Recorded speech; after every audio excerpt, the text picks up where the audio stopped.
G G என்ன EPS இவ்வளோ பதட்டமா வரீங்க? தமிழ்நாட்டு வளர்ச்சியை தான் தடுக்க முடியல, அட்லீஸ்ட் மகளிர் உரிமை தொகையாவது தடுத்து நிறுத்துங்க ஜி. அடே இபிஎஸ், உனக்கு விஷயமே தெரியாதா? அதை தடுக்க கேஸ் போட்டாச்சு. செய்திகள். மகளிர் உரிமை தொகை பெறுவோருக்கு இன்று காலை ரூ.5000 வரவு வைப்பு. நம்ம அரசு சார்பில் 5000 ரூபாய் உங்க அக்கௌண்ட்டுக்கு வந்திருக்கும். அதிமுக தேர்தல் அறிக்கையில பெண்களுக்கு ஸ்கூட்டி 2000 ரூபாய், 3 சிலிண்டர் ஃப்ரீ, ஆண்களுக்கும் பஸ் ஃப்ரீ, இதெல்லாம் பார்த்து இந்த கவர்மெண்ட் பயந்து ஆக தேர்தல் வாக்குறுதி இதை தவிர்த்து ஒண்ணும் பண்ண முடியாது. 6 சிலிண்டர் தேர்தல் வாக்குறுதி 6 சிலிண்டர் கொடுக்குறோம்னு சொன்னப்பவே அதிமுக ஓட்டு போடலையே சார்.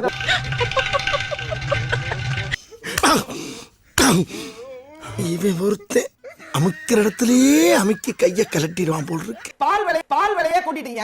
ஆட்சிக்கு வந்தோடனே பால் விலை ஏற்றாங்களே, பால் விலை லிட்டருக்கு 3 ரூபா குறைச்சாங்க. இப்படிதான் அறிக்கை வாதம்.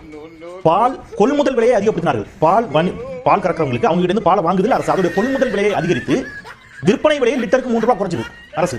ஆனா நம்ம போற போக்குல ஏத்திட்டாங்க.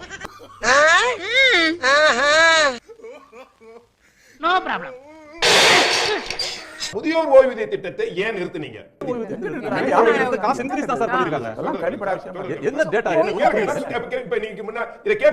முதியோர் ஓய்வூதிய திட்டத்துல ஓய்வூதிய தொகையை அதிகப்படுத்திருக்காங்களே தவிர எங்க நிறுத்தினாங்க? என்னடா சிலிப்பு வேடிக்கையா இருக்கு. என்ன வேடிக்கை? என்ன டிக்கெட் போட்டு கண்காட்சியா காட்டிக்கிட்டு இருக்காங்க? கண்காட்சி இல்லடா, இது கண்கொள்ளா காட்சி.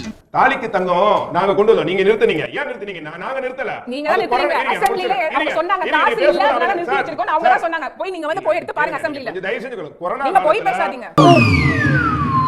தாலிக்கு தங்கத்தை நிறுத்தினாங்களா இல்லையா சார்? கொரோனா காலத்துல யாருமே இல்ல சார். கொரோனா காலம் எப்போ? கொரோனா காலம் நீங்க ஏடிஎம் காட்சி காலம், திமுக காட்சி காலம் 19 20. சரி, அப்புறம் திமுக வந்து நிறுத்திருச்சுன்னு சொல்றீங்க? அது எனக்கு பைத்தியம் பிடிச்சு போச்சு. நான் லூஸ். எஸ்சி எஸ்டியோட ஃபண்ட்ல இருந்து 1560 கோடியை மகளிர் மாதாந்திர திட்டத்துக்கு மாத்துன நீங்க சமூக நீதியை பத்தி பேசக்கூடாது. சமூக நீதி என்னன்னு தெரியுமா? நீங்க யாருடைய ஃபண்டை எடுத்து நீங்க மாதாந்திர திட்டத்துக்கு மாத்துனீங்க? அந்த ஏழை பெண்கள், பட்டியலின பெண்கள் ஃபண்ட் 1560 கோடியை நீங்க வந்து மாதாந்திர திட்டத்துக்கு மாத்துறீங்க. இது எந்த விதத்துல சமூக நீதியை நீங்க டிஎம்கே பாக்குறீங்க? ஏண்டா கனவா இருந்தாலும் ஒரு நியாயம் வேணாமாடா? இன்னொரு பொய்யான ஒரு விஷயத்தை சொன்னாங்க. 1540 கோடி வந்து நம்ம வந்து ஃபண்டை வந்து எஸ்சிஎஸ்டி ஃபண்ட்ல இருந்து இதுக்கு வந்து ட்ரான்ஸ்ஃபர் பண்ணிட்டோம். அதுக்கான இதையுமே வந்து 2023 வந்து டிஎம்கே ஆட்சி வந்து சொல்லிருச்சு. அதை வந்து ட்ரான்ஸ்ஃபர்லாம் பண்ணல. அந்த 1540 crores வந்து எஸ்சிஎஸ்டி விமனுக்காக தான் இயர்மார்க் பண்ணிருக்கோமே தவிர அது வேற யாருக்கும் நம்ம கொடுக்கலன்றதையும் வந்து கிளாரிஃபிகேஷன் கொடுத்தாச்சு. யாரும் பார்க்கல. இங்க 200 பேர் யாரும் பார்க்கல வச்சு திடுதிப்புன்னு அறிவிக்க வேண்டிய அவசியம் என்ன வந்திருக்குது? ரொம்ப பயந்து போயிருக்கீங்களோ?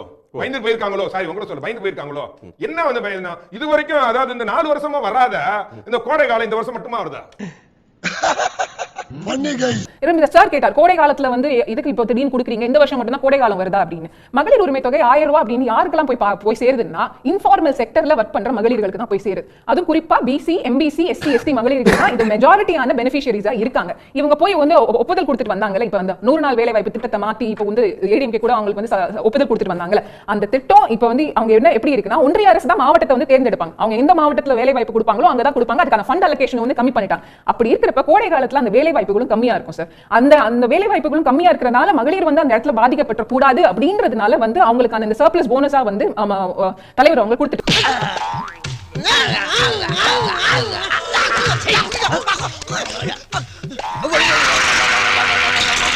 பீகார்ல என்டிஏ கவர்மெண்ட் தான் நாங்க 10,000 ரூபாய் கொடுத்தோம். நீங்க வேற 5000 ரூபாய் கொடுக்குறீங்க.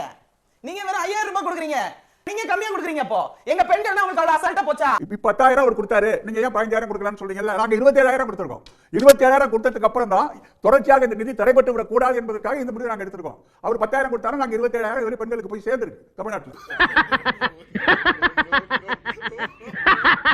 நீங்க தாலிக்கு தங்கத்தை திட்டத்தை போய் நீங்க ஸ்டாப் பண்ணீங்களா? அம்மா கொண்டு வந்ததை, மோடி ஐயா கொண்டு வந்த எத்தனை திட்டங்கள், ஜன்தன் யோஜனால இருந்து தாலிக்கு தங்கத்தை எடப்பாடி பழனிசாமி அவர்கள் ஆட்சியிலே நிறுத்திட்டாங்க மேடம்.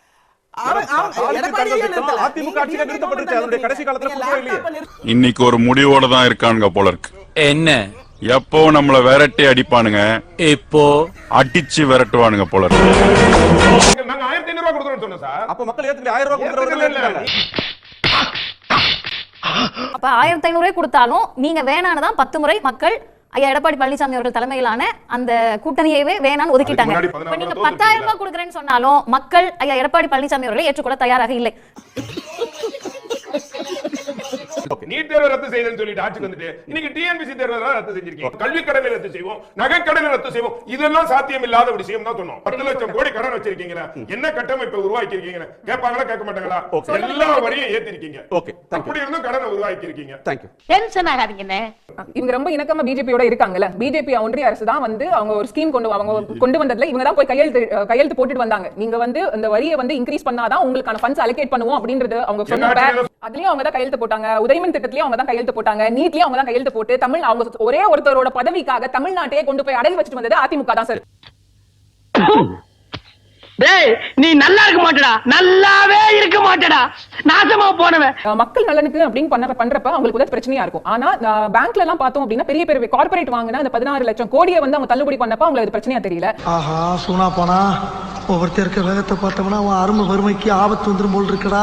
ஒரே ஒரு கேள்விக்கிறேன், பீகார்ல இப்படி ஒண்ணு கொடுக்கும்போது உங்களை போன்றவர்கள், திராவிட முன்னேற்ற கழகத்தை சார்ந்தவர்கள், செய்தி தொடர்பாளர்கள், சகோதரியை போன்றவர்கள் என்ன சொன்னாங்க? இது ஒரு பிரைப், லஞ்சம் கொடுக்கறாங்க, வாக்காளருக்கு லஞ்சம் கொடுத்து வாங்க போறாங்கன்னு சொன்னீங்களா இல்லையா? சுனா போனா வந்ததுல இருந்து நானும் பாத்துட்டு இருக்கேன், அடிக்கடி கலாட்டா பண்ணிட்டு இருக்கேன். இந்த உரிமை தொகை திட்டத்தினால இப்ப இங்க பேசிய பெண்கள்லாம் சொல்றாங்க, இது மற்றவர்களுக்கு புரியாது, அதை வாங்கி பயனடைவரை எங்களுக்கு தான் அதோட அருமை புரியும். பெண்களை அதிகாரப்படுத்துகிற திட்டங்கள், விடியல் பயண திட்டம், அவர்களுக்கான உயர்கல்வி பெண்களுக்கான திட்டம், அப்புறம் இந்த உரிமை தொகை திட்டம் என்று பல்வேறு திட்டங்கள் வரிசையாக பெண்களுக்கு அனுபவத்தில் இருக்கின்றன. இந்த திட்டத்தினுடைய தொடர்ச்சி துண்டிக்கப்பட்டு விடக்கூடாது, சட்டத்தடைகள் வரும். பல பத்திரிகைகள் வந்து பெண்கள் வாக்கு வந்து அதிகமாக வந்து திமுக தான் கிடைக்கும்னு சொல்லி நிறைய எழுத ஆரம்பிச்சிட்டாங்க. அப்ப இந்த பெண்கள் வாக்குகளை குறைப்பதற்கு என்ன திட்டங்கள் சொல்லி அவங்க சதி திட்டத்தை போடுறப்ப தமிழக முதலமைச்சர் எடுத்திருக்கிற அதிரடி நடவடிக்கை தமிழ்நாட்டு வரலாற்று ஒரு பெரிய மாஸ்டர் ஸ்ட்ரோக், எதிர்க்கட்சிகளுக்கு மிகப்பெரிய வாயடைப்பு. உனக்கு வேணும்டா, உனக்கு இது வேணும், இந்த வேணும், புத்திய செருப்பாலேயே அடிக்கணும்டா. இந்த மகளிர் உரிமை தொகையை பொறுத்த வரைக்கும் யாரெல்லாம் முதலில் எதிர்த்தார்களோ இதெல்லாம் செய்யவே முடியாதுன்னு ஐயா எடப்பாடி பழனிசாமி சொன்னாரு. இப்ப 2000 ரூபாய் தரேன்றாரு. அப்ப 2000 இல்ல, நீங்க 10,000 அறிவித்தாலும் தமிழ்நாட்டு மக்கள் அதிமுகவை ஏற்றுக்கொள்ள தயாராக இல்லை. சகோதரி எடுத்ததுக்கு எடுத்தாலும் பிஜேபி சித்தாந்தம் இது கொடுக்க முடியாது எடப்பாடியா சொன்னா போய் பொய்யா சொல்லக்கூடாது.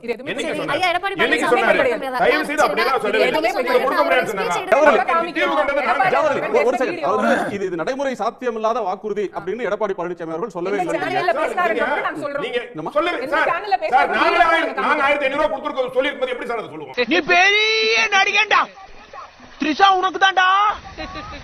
எடப்பாடியார் அவர்கள் தந்தி டிவில உட்கார்ந்து அவர் தான் சொன்னாரு இது நடைமுறை சாத்தியப்படாத ஒரு திட்டம்னு அவர் தான் சொன்னாரு. அதுக்கான வீடியோ ஆதாரம் என்கிட்ட இருக்கு. நீங்க இப்ப கூட சொன்னீங்கன்னா நான் காமிச்சேன்.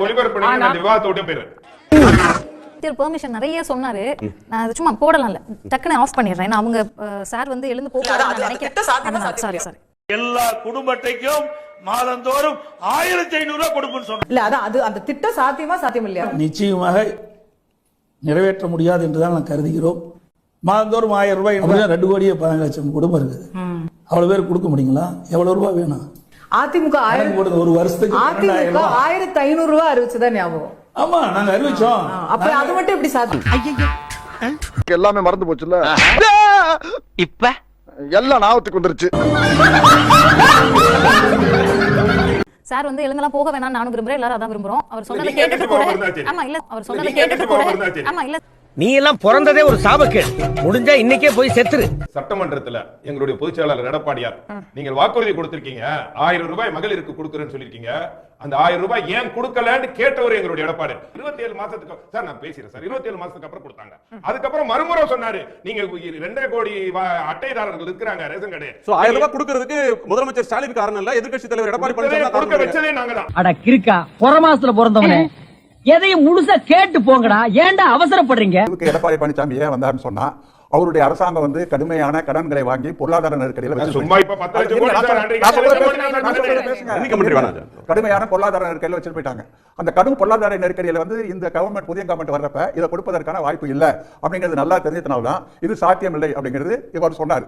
அது முதலமைச்சருக்கு நன்றாக புரிந்து அதை சாத்தியப்படுத்துவதற்கு 2 ஆண்டுகள் எடுத்துக்கொண்டு பொருளாதாரத்தை வந்து ஒரு நிமிர்த்தியதற்கு பிறகு இந்த மகளிர் உரிமை திட்டத்தை அவர் அறிவிச்சார்.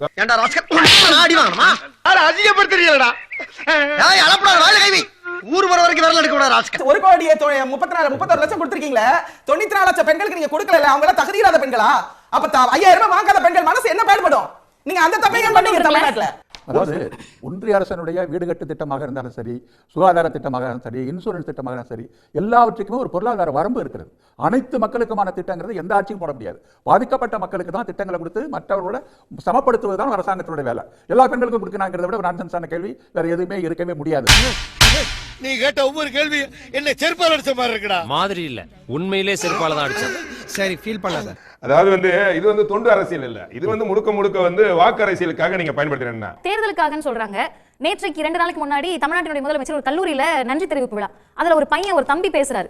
எனக்கு காசு இல்லைங்க ஹாஸ்டல்ல, திடீர்னு ஒரு நாள் 1000 ரூபாய் வந்துச்சு, போன் எடுத்து பார்த்தா அன்பு மகனுக்கு அப்படின்னு இருந்தது அப்படின்னு சொல்றாரு. இந்த 1000 ரூபாய் உங்களுக்கு சாதாரணமா இருக்கலாம், எனக்கு 10 நாள் சாப்பாடுன்றாரு.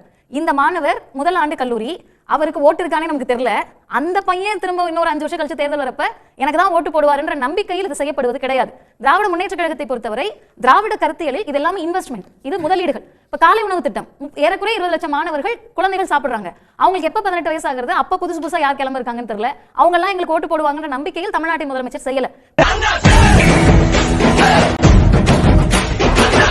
அதாவது பெண்களுக்கு அதிகமான சமூக நல திட்டங்களை கொண்டு வந்தது அதிமுக அரசாங்கம். கருவிலிருந்து கல்லறை வரைக்கான திட்டங்கள், மகப்பேறு அடிக்க கொண்டு போலாம். உன்னை அப்ப இருந்து கவனிச்சிட்டு இருக்கிற, உன் அட்டகாசம் தாங்க முடியல. ஒரு லைஃப் சைக்கிள் ஃபுல்லா நாங்க ஏடிஎம்கே ஸ்கீம்ஸ் கொண்டு வந்துச்சுன்னு சொன்னாங்களே, அதுவே ஸ்டார்டிங்ல போய் சார் முத்துலட்சுமி ரெட்டி அந்த பிரெக்னன்சி டைம்ல கொடுக்குற திட்டத்தை ஏடிஎம்கே கொண்டு வந்ததா இவங்க கிளைம் பண்ணிப்பாங்க. பட் அது ஏடிஎம்கே கொண்டு வந்தது கிடையாது, அது டிஎம்கே கொண்டு வந்த ஸ்கீம். புரியுற மாதிரி சொல்லுங்க சார். புரியலையா தம்பி? தாலிக்கு தங்கம் அவங்க ஆட்சியால் நிறுத்தப்பட்டது. தாலிக்கு தங்கம் அப்படிங்கிறது 10 வயசுல கல்யாணம் பண்ணிட்டு தாலிக்கு தங்கங்கிறத விட 10 வயது படித்த பெண் உயர்கல்விக்கு போகின்ற போது அவர்களுக்கான கல்வித்தொகை கொடுக்கிறது தான் பெண்களுடைய பார்வையில முற்போக்கான திட்டம்.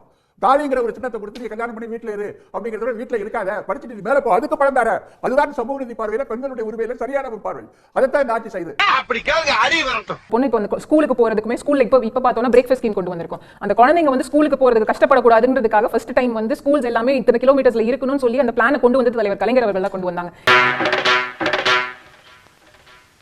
பெரியார் கண்ட புதுமை பெண்கள் படிக்கணும்ன்றதுதான். அந்த 1000 ரூபாய் அந்த காலேஜ்ல போற பெண்களுக்கு காசு கொடுக்குறப்ப அந்த பொண்ணுங்க சொல்லுது, சார் நான் பிஜி படிக்கணும்னு நினைச்சேன், ஆனா எங்க வீட்டுல காசு இல்ல புக்ஸ் வாங்குறதுக்கு, அதனால நான் இந்த புக்ஸை யூஸ் பண்ணி நான் பிஜி புக்ஸ்க்கு காசு வாங்குறேன் அப்படின்றது அந்த பொண்ணுங்க சொல்றாங்க.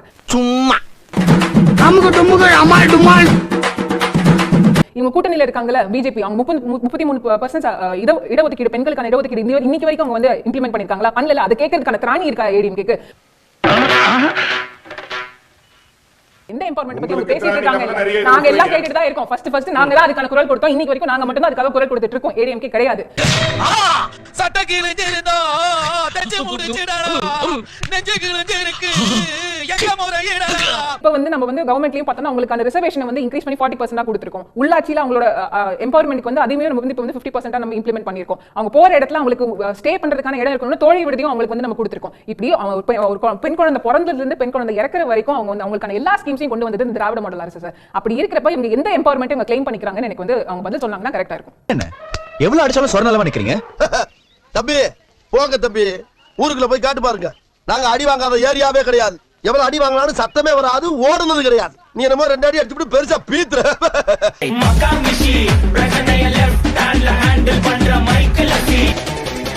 வந்துட்டாயா வந்துட்டாயா. தமிழ்நாட்டுல 1,31,00,000 பேருக்கு இவ்வளவு பணம் கொடுக்கிறது அப்படின்றத நீங்க எப்படி புரிஞ்சுக்கிறீங்க? இது தேர்தல் வியூகம்னு பாக்குறீங்களா, பயம் அப்படின்னு எதிர்க்கட்சிகள் விமர்சிக்கிறத பாக்குறீங்களா, பெண்கள் அடைந்திருக்கக்கூடிய மகிழ்ச்சியை, அந்த உணர்வை எப்படி பார்க்குறீங்க? முதல்ல ஒரு அடிப்படையான ஒரு விஷயம் என்னன்னு சொன்னா, மக்களுக்கு இப்படி நேரடியாக பணம் போய் சேர்வது அப்படிங்கிறது தான் பெனிஃபிஷரி டு தி பீப்புள் அப்படிங்கிறது தான் இன்றைய பொருளாதார கொள்கையில மக்களுக்கு நேரடியாக சென்று பயன் தரக்கூடிய ஒரே திட்டம். தமிழ்நாடு அரசு தான் இப்படிப்பட்ட ஒரு திட்டத்தை முதலாக நாட்டுக்கு அறிமுகப்படுத்தியது. மகளிர் உரிமை திட்டத்தை அன்றைக்கு நீங்க சொல்ற மாதிரி பிசினஸ் சொன்னவங்க, இலவசம் சொன்னவங்க, பிச்சைன்னு சொன்ன அதே கட்சிகள் தங்களுடைய மாநிலத்தினுடைய தேர்தல் அறிக்கையிலேயே இந்த திட்டத்தை அறிவித்து இன்னைக்கு செஞ்சிட்டு இருக்காங்க. ரொம்ப வாடுறானே. சஸ்டைனபிள் டெவலப்மெண்ட் கோல்ஸ் அப்படின்றது நம்ம இங்க தமிழ்நாடை தாண்டி இன்றைக்கு யுஎன்ஓ இதெல்லாம் நீடித்திருக்கக்கூடிய வளர்ச்சிகள் அப்படின்னு ஒரு 17 கோல் சொல்லுது. அதுல 5வது கோல் ஜெண்டர் ஈக்குவாலிட்டி, பாலின சமத்துவம். அந்த பாலின சமத்துவத்திற்கான ஒரு மிகப்பெரிய மைல்கல்லாக தான் கலைஞர் மகளிர் உரிமை தொகையை முதல்ல இருந்தே நம்ம பார்த்தோம். ஏன் அப்படின்னு கேட்டா அன்பெய்டு ஒர்க், அன்பெய்டு லேபரர்ஸ் அப்படின்றவங்களே இந்தியாவினுடைய இந்த உள்நாட்டு உற்பத்தியில 7.5% அவங்களுடைய பங்களிப்பு இருக்கு. ஆனா அந்த குரூப்பை யார் ஒருவரும் கண்டுகொள்ளாதப்ப உலக அளவில் முதலாக இந்த அன்பெய்ட் லேபரர்ஸ்க்காக கலைஞர் மகளிர் உரிமை தொகை அறிவித்தது தமிழ்நாடு அரசு, தமிழ்நாட்டுடைய முதலமைச்சர் ஸ்டாலின் அவர்கள் தான். இப்ப இந்த திட்டத்துக்கு நீங்க வந்தீங்கன்னா இது யாருக்கெல்லாம் பதறணுமோ அவங்க எல்லாருக்கும் சரியா பதறி இருக்கு. அதனால இது சக்சஸ் தான். நேயர்கள்ட்ட கேள்வி களத்துல ஒரு கேள்வியை முன்வைச்சிருக்கோம். 1,31,00,000 மகளிருக்கு 5,000 ரூபாய் உரிமை தொகை வழங்கி இருக்கக்கூடிய இந்த முடிவுன்றது சட்டமன்ற தேர்தலில் தாக்கத்தை ஏற்படுத்துமான்னு யூடியூப்ல நேயர்கள்ட்ட ஒரு கேள்வி கேட்டிருந்தோம். இந்த 5,000 ரூபாய் உரிமை தொகைன்றது சட்டமன்ற தேர்தலில் தாக்கத்தை ஏற்படுத்துமான்னு ஆம் அப்படின்னு 78% பேரும், இல்லை என்று 19% பேரும், கருத்து இல்லை அப்படின்னு 3% பேரும் சொல்றாங்க. திமுகவை அகற்றணும்னு சொன்னா அடுத்து அங்க யார் வரணும்? வர போறாங்கன்னா அதிமுக தான். அதிமுக ஆட்சிக்கு வந்தால் நாடு காப்பாற்றப்படும். சிரிக்காதீங்க, ஒரு தடவை சத்தமா சொல்லுங்க. நீங்க அதிமுக ஆட்சிக்கு வந்தால் நாடு காப்பாற்றப்படும். சிரிக்காம சொல்லணும், சீரியஸா சொல்லணும். உங்களுக்கே சிரிப்பு வருது இல்ல, அப்ப நான் சிரிக்க மாட்டேனா? இல்ல கேட்கறவங்க எல்லாம் சிரிக்க மாட்டாங்களா? இந்த வீடியோ உங்களுக்கு பிடிச்சிருந்தா கண்டிப்பா லைக் பண்ண மறக்காதீங்க. அப்படியே உங்க நண்பர்களுக்கும் ஷேர் பண்ணுங்க. நீங்க பண்ற ஒவ்வொரு லைக்கும் தான் இந்த வீடியோவை மற்ற நண்பர்களுக்கும் கொண்டு போய் சேர்க்கும். மறக்காம சப்ஸ்கிரைப் பண்ணுங்க. உங்க கருத்துக்களையும் கமெண்ட் பாக்ஸ்ல பதிவு பண்ணுங்க.